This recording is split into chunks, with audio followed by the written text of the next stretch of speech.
하나님의 말씀은 고린도전서 15장 1절로 5절입니다. 형제들아, 내가 너희에게 전한 그 복음을 너희에게 일깨워 주노니 이는 너희가 받은 것이요 또 그 가운데에 선 것이라. 너희가 만일 내가 전한 그 말씀을 굳게 지키고 헛되이 믿지 아니하였으면 그로 말미암아 구원을 받으리라. 내가 받은 것을 먼저 너희에게 전하노니 이는 그 성경대로 그리스도께서 우리 죄들을 위하여 죽으셨고 장사되셨다가 그 성경대로 사흘 만에 다시 살려지사 게바에게 보이시고 후에 그 12 제자에게 보이셨다는 것이라. 오늘 말씀을 가지고 부활도 성경대로, 혼인도 성경대로라는 제목으로 말씀을 나누겠습니다. 오늘은 한국교회가 부활주일로 지킵니다. 예수님이 부활하셨다. 이 말이 맞는 말씀일까요? 어떻게 보기면 맞는 말씀 같지만 사실은 맞지 않는 말씀입니다. 하나님 아버지를 되게 우습게 여기는 말씀이에요. 왜냐하면 예수님은 사람으로 오셨기 때문에 죽으셨다가 부활하실 수가 없습니다. 그러니까 만약에 부활하실 수가 있었다면 그건 하나님의 능력을 가지고 오신 것이기 때문에 100% 사람으로 오셨다고 볼 수가 없는 것이죠. 예수님은 사람으로 오셔서 성경대로 죽임당하시고 또 성경대로 부활이 되셨습니다. 이 모든 일은 아버지 하나님이 하신 일입니다. 사도행전 2장 31절부터 32절까지 베드로가 오순절날 설교한 내용인데요. 다윗이 미리 본 거로 그리스도의 부활을 말하되 그가 음부에 버림이 되지 않고 그의 육신이 썩음을 당하지 아니하시리라 하더니 이 예수를 그 하나님이 부활시키신지라 우리가 다 이 일의 증인들이로다. 구약에서는 하나님을 엘로힘이라고 그래서 복수입니다. 성부, 성자, 성령께서 일체가 되셔서 모든 걸 하셨죠.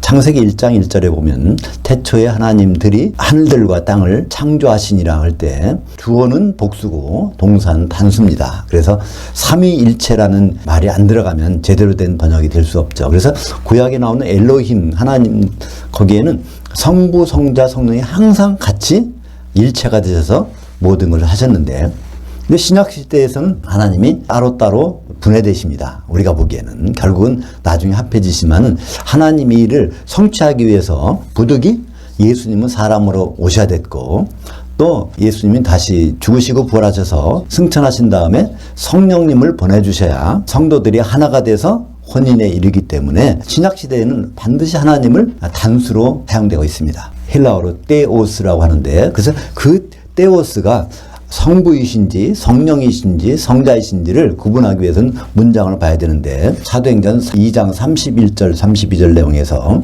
보면 이 예수를 그 하나님이 부활시키신지라. 여기서 그 하나님은 아버지 하나님이십니다. 이런 말씀이 성경에는 수도 없이 나와요. 예수를 부활시키셨다, 다시 살게 하셨다 이런 말이 많이 나오는데 우리들은 그냥 예수님이 자기 실력으로 부활한 것처럼 되기 때문에 하나님 아버지께서 이 세상에서 이 하늘들 가운데서 통치하시는지 무슨 일을 하시는지 우리는 잊어버리고 살고 있는 것입니다. 부활은 엄연히 하나님의 통치하신 일 중에 하나입니다. 구약의 이 레위기 23장에 보면 7절기가 나오는데요. 그 7절기는 바로 하나님이 통치하시는 7가지 일들입니다. 본론에서 2장 16절 17절에 보면 이 절기는요 그림자고 실체는 그리스도의 것이라고 되어 있기 때문입니다. 그래서 구약의 절기들은 전부가 예수님이 통해서 하나님이 아버지께서 하시는 일의 그림자인 것입니다. 주님은 6월절날 양 잡는 법에 따라 죽임을 당하셨습니다. 이것은 출애굽기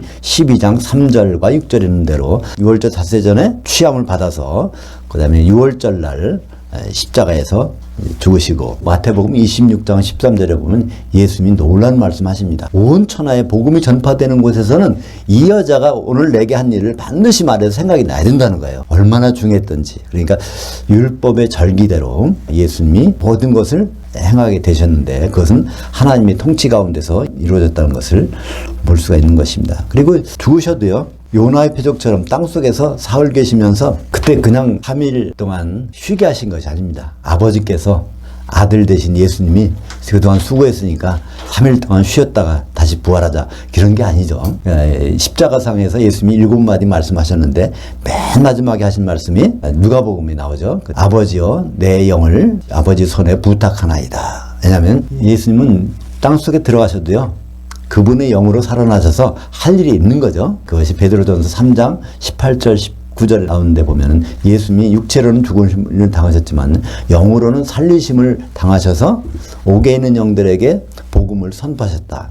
그러니까 그 기간이 무교절이기 때문에 무교절은 누룩이 안 들어간 떡, 생명의 떡이 뭘까요? 그 복음입니다. 그거를 전하신 것이 바로 두 번째 절기, 그러니까 무교절을 하나님 아버지께서 이제 예수님을 살리셔서 그거를 이루신 것입니다. 그 다음에 안식일 다음 날, 레위기 23장 11절에 보면 무교절 기간 중에 안식일, 정규 안식이 돌아오면 그 다음 날에 처음 익은 곡식단을 흔들라고 되어 있는데 그 시간에 예수님은 부활하신 것입니다. 그러니까 예수님이 3일 동안 땅속에 있었기 때문에 그 72시간이고요. 그러니까 무덤에 들어가셨다가 나왔을 그 기간이 3일이니까 안식일, 유대인들의 안식일은요, 금요일 저녁 6시부터 토요일 6시까지입니다. 그러니까 토요일 저녁 6시까지 넘어서까지 무덤에 계속 계실 수도 없고 계실 필요가 없는 거죠. 그러면 언제 무덤에 들어가셨을까요? 토요일 날 오후 6시. 그러니까 수요일 날 오전 9시에 십자가 달리셨다가 수요일 날 오후 3시에 운명하시고 그래서 그것을 십자가에서 내려가지고 무덤까지 가서 거기서 정규 안식일, 무교절 첫날은 이제 큰 안식일, 그때 이후로는 시체를 만질 수가 없으니까 율법에. 그래서 그 시간 전까지 저녁 6시까지 무덤에 들어가셨는데 토요일 날 6시에 부활하신 것입니다. 그래서 우리 많은 사람들이 지금도 일요일 날 부활하셨다고 해서 부활 일요일, 부활 주일이라고 하는데 사실은 엄연히 토요일 날 오후 6시에 주님은 살려지신 것입니다. 우리가 찬송가에도 많이 주님 부활하셨다 할렐루야 그러는데 그것은 부활하신 것이 아니죠. 부활당하신 것입니다. 부활되신 것이에요. 그죠? 그분은 사람으로 오셨기 때문에 승천하시기 전까지는 항상 사람의 입장에서, 그러니까 부활도 아버지께서 그렇게 시켜주셔야 되는 것이죠. 마가복음 16장 6절에 보면 청년이 이르되 놀라지 말라 너희가 십자가에 못 박히신 나사렛 예수를 찾는구나. 그가 살려지셨다. 그러니까 예수님이 살아나셨다고 하지 않고 예수님이 살려지셨다. 누구에 의해서? 아버지에 의해서, 아버지 통치 가운데서 살려지셨다. 이 말이 나옵니다. 이 말은요, 예수님이 수요일 날 6시에 장사되고 날 때 그때 그 옆에서 본 세 여자가 있었어요. 그 막달라 마리아와 생모 마리아와 그 다음에 이모인 살로메가 세 여자가 있다가 그 사람들이 어디서 왔죠? 갈릴리에서 온 사람들이다. 갈릴리에서 올 때 시체에 바를 향품을 안 사왔기 때문에 예수님 죽으실 줄 전혀 모르고 근데 갑자기 죽으니까 수요일 날 오후 6시부터 목요일 날 오후 6시까지는 큰 안식일, 가게 문이 닫습니다. 그러니까 목요일 날 오후가 넘어서 이제 물건을 사려면은 금요일은 낮에 살아가야 되겠죠? 금요일 낮에 시체에 바를 향품을 사가지고 또 안식일이니까 금요일 날 저녁부터 토요일 날 저녁까지 안식일이니까 일요일 날 아침 일찍에 무덤에 간 것입니다. 그때 거기에 어떤 청년이, 그러니까 천사가 청년으로 나타난 거죠. 천사가 말하기를 예수님이 살려지셨다 이렇게 말씀한 것을 볼 수 있습니다. 우리는 예수님에 대해서 초점을 맞추고요. 지금은 성령 시대라고 해서 성령에 초점을 맞추는데요. 사실은요, 아버지 하나님 하시는 일을 망각하는 것입니다. 주기도문에 예수님 뭐라고 기도하라고 하셨나요? 하늘들에 계신 우리 아버지여, 아버지의 이름이 거룩히 여김을 받으시오며. 아버지 이름이 뭐죠? 여호와. 그분이 계획하신 것을 반드시 이루시는 그 이름값을 하게 해주십시오. 두 번째가 아버지의 통치가 임하시오며. 그 다음에 이렇게 아버지의 통치하시는 것이 임하라고 그걸 주기도문으로 그려주셨는데 우리는 그 기도를 하면서도 하나님 아버지께서 이 시간에 뭘 하실까 그것을 궁금해합니다. 모든 지금 하시는 일은요, 예수님 하시는 일도 아니고 성령님이 하신 일은 일부분이고요. 그 아버지께서 하시는 일은 7개의 절기를 계속 이루도록 지금도 통치하시는 일인 것입니다.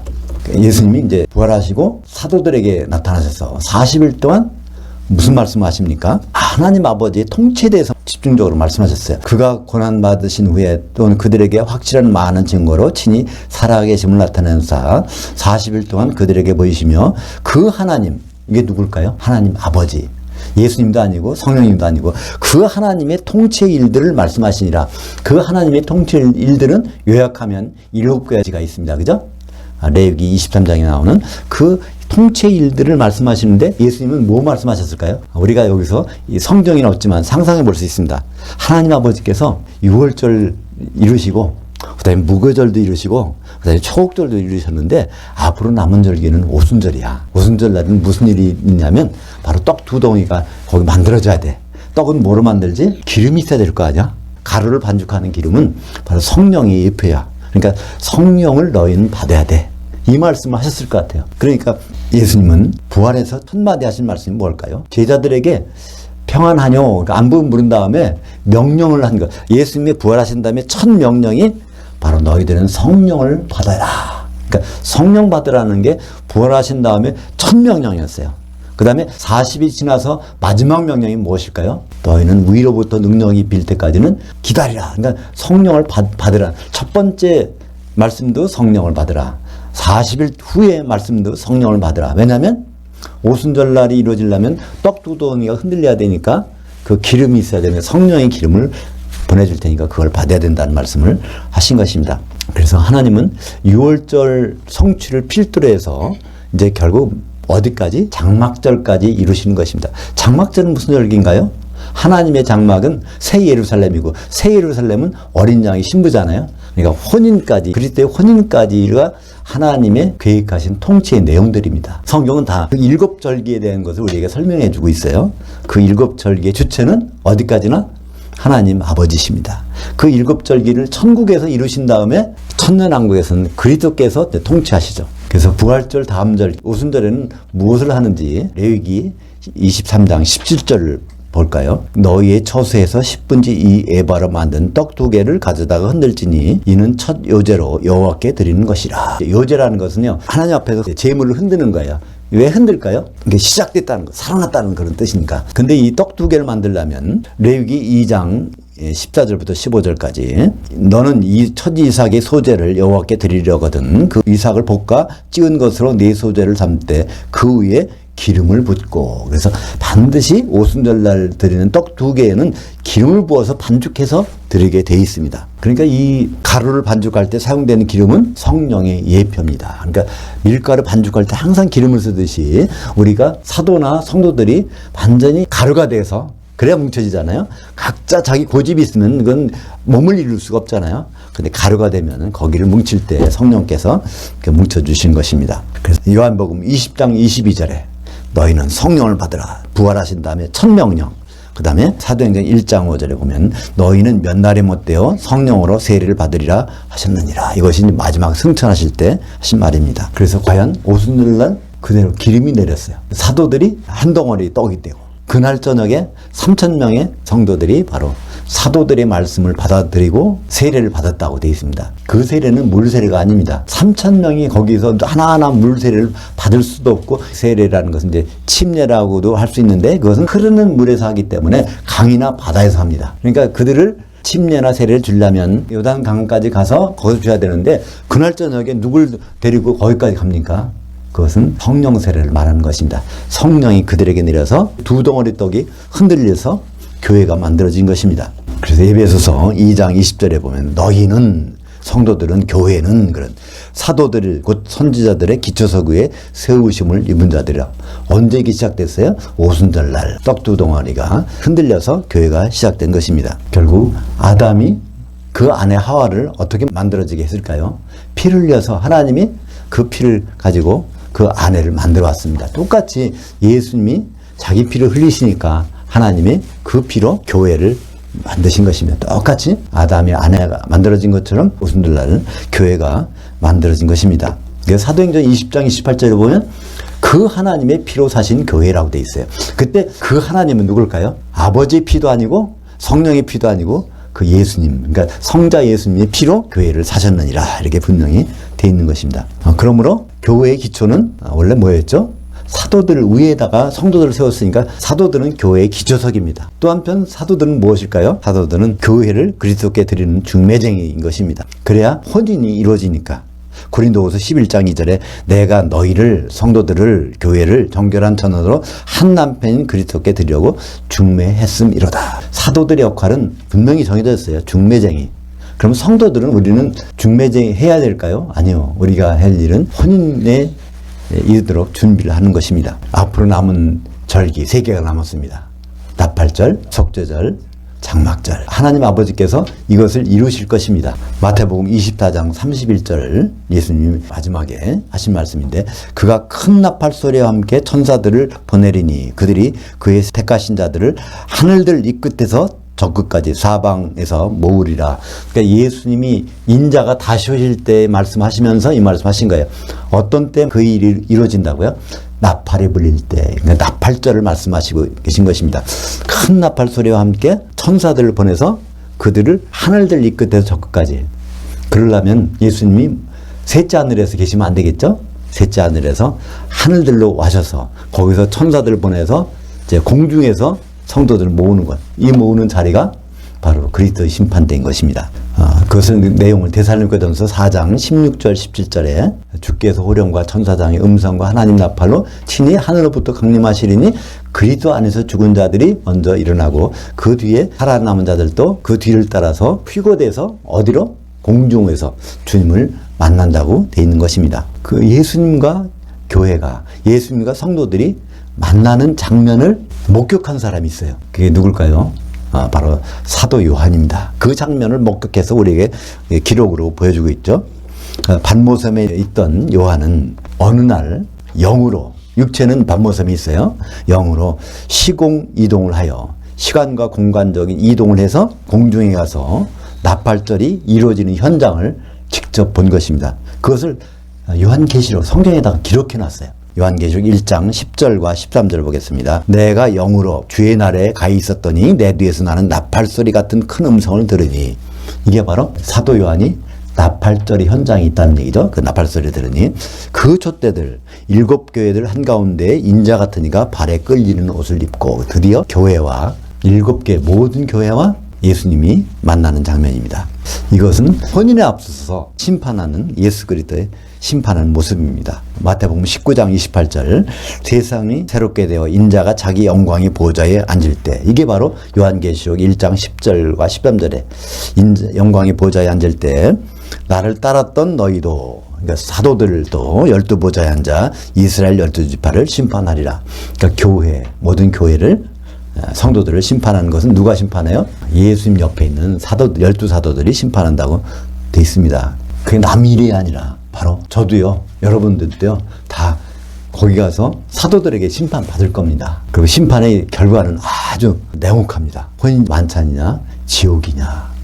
그냥 우리가 그냥 적당히 알고 지나갈 문제가 아닌 것이죠. 바로 이건 공중에서 신부 대기실, 성경에 한 곳밖에 안 나오는 예수님이 설명하신 마태복음 9장 15절 신부실의 아들들이, 신부실로 올라가 있는 휴거돼서 올라간 하나님의 자녀들, 신부실에 있는 그 아들들이 신랑과 함께 있을 동안에 슬퍼할 수 있냐? 그러나 신랑을 빼앗길 날들이 이르니 그때는 금식할 것이니라. 금식이라는 것은 주님과 식사를 못하는 것, 천년 동안 지옥에 있으니까. 마태복음 25장 10절 신랑이 오므로 준비했던 자들은, 성령의 기름을 준비했던 자들은 함께 혼잔치들, 그러니까 혼잔치는 오찬과 만찬 있는데 만찬에 들어가고 그 문은 닫힌지라. 앞으로 공중에 가서 일어날 일을 좀 더 세밀하게 요한계시록을 통해서 우리가 볼 수 있어요. 그때 그 현장에서 어떤 일이 일어나는지. 그때 주님은 우리 각자 성도들을 만나는 게 아닙니다. 먼저 교회 7교회를 만나세요.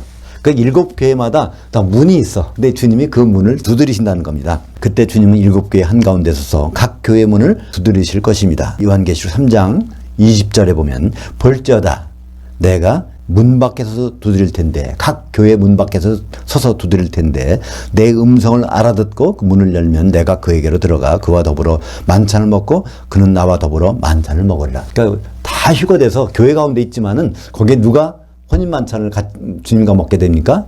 예수님의 음성을 알아들을 수 있는 사람들이 만찬을 먹게 된다는 거예요. 예수님의 음성을 누가 알아들을까요? 요한복음 10장 27절에 거기에서 내 양은 내 음성을 알아듣나니 이렇게 되어 있습니다. 그러니까 내 양이 돼야, 중간에 염소 새끼가 되면은 절대로 그 문을 열 수 없다는 얘기입니다. 내 양이 되어야. 어린 양은 아르니온이라고 하고요. 장성한 양은 프로바톤입니다. 그러니까 프로바톤이 되면은 내 음성을 알아듣고 나와 만찬을 먹겠다. 그러니까 우리가 다 공중에 올라가는데요. 거기서 혼인 만찬에 들어갈 사람하고 들어가지 못할 사람은요, 그 음성을 들을지 못 들을지에 달려 있습니다. 이건 세상의 보청기를 아무리 사용해도 그 음성을 들을 수 있는 게 아니라 바로 사도들의 말씀을 잘 유심히 보는 사람이 그게 들어간다는 거예요. 그게 마태복음 25장 40절 있지 않습니까? 여기 있는 내 형제들 중에 지극히 작은 자 하나인 것이 바로 내게 한 것이니라. 바로 사도들 사도들이 말씀을 제대로 조그만 것까지 마지막까지 다 읽어본 사람들이 바로 예수님의 음성을 알았고 그때 만찬에 들어갈 수 있다는 것입니다. 그러니까 우리가 성경 말씀, 특별히 신약 성경, 사도들이 통해서 준 말씀 중에서 지극히 작은 부분까지라도 읽지 않냐면 우리가 그 음성을 거의 들을 수가 없습니다. 아무리 값진 보청기를 갖고 와도 못 된다니까요. 그러니까 우리는 확실한 음성을 들을 수 있는 장치는 사도들의 말씀을 듣는 것입니다. 왜 그래야 될까요? 당연할 거 아닙니까? 중매쟁이 말을 잘 들어봐야 혼인에 완전히 성공할 수 있는 것이지, 중매쟁이 말을 그냥 허투루 들으면 혼인에 들어갈 수 없는 건 너무나 당연한 일 아니겠습니까? 왜냐하면 중매쟁이가 그리스도의 심판대에서 심판해서 혼인 만찬 또 지옥 그걸 나누는 사람들이니까 우리는 그 중매쟁이의 말이 우리 손에 가까이 있다는 것을 너무나 은혜로 알게 되는 것입니다. 우리는 다시 한번 사도들의 말씀을 생각해 볼 필요가 있는 것입니다. 하나님의 통치, 아버지의 통치는요, 장막절에 혼인 만찬으로 종료되게 됩니다. 그것이 요한계시록 7장 15절에 보면요, 요한계시록 7장의 하반절에 보면 거기서 흰옷을 입는 힐 수 없는 사람들이 나오는데 그 흰옷 입었다는 것은 무엇일까요? 이기는 자란 뜻입니다. 이기는 자는 흰옷을 입히리니. 그래서 이기는 자는 어떤 자가 이기는 자예요? 예수님의 일들을 끝까지 주목하는 자가 이기는 자니까, 혼인만찬까지 주목하는 자니까 그들이 이기는 자들이고요. 요한계시록 7장 15절에 그들 위에다가 장막을 진다고 되어 있습니다. 하나님의 장막. 하나님의 장막을 다른 말로 새 예루살렘이고, 새 예루살렘은 어린 양의 신부고 어린 양의 아내, 그것을 말씀하고 있는 것입니다. 그러니까 7개의 절기가 있지만은 그 중에 장막절이 예수님의 혼인이라는 것을 우리는 알 수 있는 것이죠. 그래서 하나님의 통치가 계속 통치하시는데 7번째 통치가 됐을 때는 성경 기록에서 뭐라고 되는지 우리가 찾아볼까요? 하나님이 통치하셨도다. 그래서 그거는 과거였는데 거기 끝났다는 겁니다. 그의 요한계시록 19장 6절부터 8절까지 할렐루야, 주 우리 하나님 곧 전능하시니가 통치하셨도다. 그러니까 할렐루야는 이때 처음 쓰는 겁니다. 아무 때나 함부로 쓰는 것이 아니에요. 할렐루야란 뜻이 무엇일까요? 할렐은 자랑하라, 뽐내라. 우는 너희들은, 야는 여호와 하나님을. 여호와 하나님이 계획했던 것이 마지막 일이 지금 이루어졌으니까 하나님은 뽐내고 자랑하라. 하나님의 마지막 일은 어린 양의 혼인입니다. 그걸 본 사람만이 할렐루야를 할 수 있는 것이고 할렐루야 해야 되는 것입니다. 우리는 함부로 할렐루야를 하다 보니까 어린 양의 혼인도 모르는 사람이 할렐루야를 하게 되는 것이죠. 그래서 그 전능하신 우리 하나님 아버지께서 통치하셨도다. 통치를 끝냈도다. 어린 양의 혼인이 이르렀고 그의 아내가 자신을 준비하였으므로 그녀에게 빛나고 깨끗한 세마포옷을 입도록 허락하셨으니, 그때 이제 8절에 보면 그 세마포옷은 한 벌인데 성도들의 의로움들이더라. 그래서 성도들이 성령의 기름으로 하나 된 모습이 어린 양의 신부고 그것이 어린 양의 혼인잔치라는 것입니다. 거기에 중매쟁이들의 모습들은 어디 있을까요? 어린 양의 신부 밑에 떠받치고 있는 12 보석들이 있는데 그것이 요한계시록 21장 14절에 보면 12사도들의 12 이름들이 거기 박혀 있다는 것입니다. 그러니까 중매쟁이는 끝까지 갑니다. 끝까지 새 예루살렘 없어지지 않는 한은 그 기초석은 남아있는 거니까 그렇습니다. 그러니까 우리가 얼마나 큰 신비 가운데 있는지 알 수 없어요. 그죠? 그 신비한 일들은 다 누굴 통해서? 하나님 아버지를 통해서, 그러니까 아버지의 통치를 통해서 예수 그리스도와 성령을 가운데서 이루어지는 것입니다. 마지막 나팔에 모든 기독인은 부활하여 공중으로 휴거됩니다. 근데 그게 끝이 아닙니다. 공중으로 가서 큰 일이 벌어지는 거예요. 그게 심판입니다. 혼인잔치 들어가느냐, 지옥에 빠지느냐, 그것이 이제 그 자리에서 이루어지게 되는 것입니다. 마태복음 22장 14절에 보면 청함을 받은 자들은 많되 택함을 입은 자들은 적으니라. 마태복음 22장 4절에 보면요, 아버지가 제 아들을 혼인시키려고 오찬을 준비했다고 그래요. 그 오찬에는 모든 길에 나가서 모든 사람을 불러들이는 겁니다. 그러니까 모든 기독교회는 다 거기에 있는 거예요. 근데 그 중에서 잔치에, 만찬에는 예복을 입은 사람만 들어가야 되는데 그 예복을 못 입은 사람은 다 쫓겨나서 어두운 데 가서 이를 갈리라게 지옥 가서 후회하게 된다는 말입니다. 그렇다면 그 예복, 그리스도의 옷은 어떻게 입을까요? 우리 관심사가 아닙니까? 그죠? 갈라디아서 3장 27절 누구든지 그리스도와 합하기 위하여 세례받은 자는 그리스도로 옷 입었느니라. 그때 이 세례받은 것은 의식이 아닙니다. 그런 상태, 성령에 잠겨있는 상태로 있다면 그게 바로 그리스도의 예복을 입은 사람이라는 거예요. 그러면 공중에 올라가서도 당연히 혼인 만찬에 들어갈 것입니다. 신부실은 그리스도의 심판대입니다. 우리는 죄 때문에 심판받는 것이 아니라 앞으로 교회에 대해서 어린 양이 신부될 교회에서 선한 일을 했는지 악한 일을 했는지에 대해서 심판을 받습니다. 마태복음 25장 40절 다시 볼까요? 그 왕이 대답하여 이르시되 내가 진실로 너희에게 이르노니 너희가 여기 내 형제들, 여기서 너희 여기 내 형제, 이것은 굉장히 중요한 말인데 대명사가 있어서 대부분 오해합니다. 이 말씀을 어떻게 오해할까요? 세상에 가서 불쌍한 사람들을 잘 대접해 주면은 예수님이 나에게 한 것 같이 여기겠다, 그렇게 말씀을 그런다고. 그러니까 우리는 교회 안에서도 좀 가난한 사람들, 교회 바깥에 있는 세상에 나가서도 불쌍한 사람들을 잘 대접해라, 그게 예수님을 대접하는 것이라고 이걸 오해해서 설교하고 있습니다. 그런데 여기 분명히 여기 내 형제들 있는 것은 그리스도의 심판대, 공중에 있는 심판석에 예수님 옆에 있는 12사도들을 말하는 것입니다. 그 사도들 중 지극히 작은 자 하나, 그러니까 신약 성경의 가장 작은 부분까지라도 잘 대답한다면 그것이 바로 예수님, 나 신랑 대신 나에게 잘 대답하는 것이다. 그것은 지금도 유효합니다. 우리가 예수님 만나서 예수님 잘 대답하고 싶으십니까? 그렇다면 당장 신약 성경을 한 구퉁이라도 읽어보세요. 그러면 예수님은 나를 대접하는구나. 우리가 신약 성경을 무시한다면 네가 나를 무시해? 거기에 대가는 반드시 치러지는 것입니다. 아버지는 지금도 통치 중이십니다. 하늘들에 계신 우리 아버지여, 예수님이 기도하라고 하셨는데 아버지는 지금 하늘들에서 통치 중이십니다. 부활절, 초국절이 아버지 통치 가운데서 예수님을 살려주셨듯이 장막절에 어린 양의 혼인은 한 세마포 옷을 입은 우리 성도들을 통해서 이루어질 것입니다. 기도하겠습니다. 하나님 아버지 감사합니다. 오늘 부활 주일을 맞아요. 사실은 토요일 날 오후 6시에 부활하셨는데 성경 말씀대로 이루신 대로 이제 나팔절, 속죄절, 장막절을 통해서 어린 양의 혼이 이루어질 것을 믿습니다. 우리가 그 자리에 이를 때까지 우리 무슨 일을 어떻게 해야 되는지를 사도들이 말을 통해서 알았사온즉 우리가 성령 충만함을 그때까지 유지할 수 있도록 인도하여 주시옵소서. 예수님 이름으로 기도합니다. 아멘.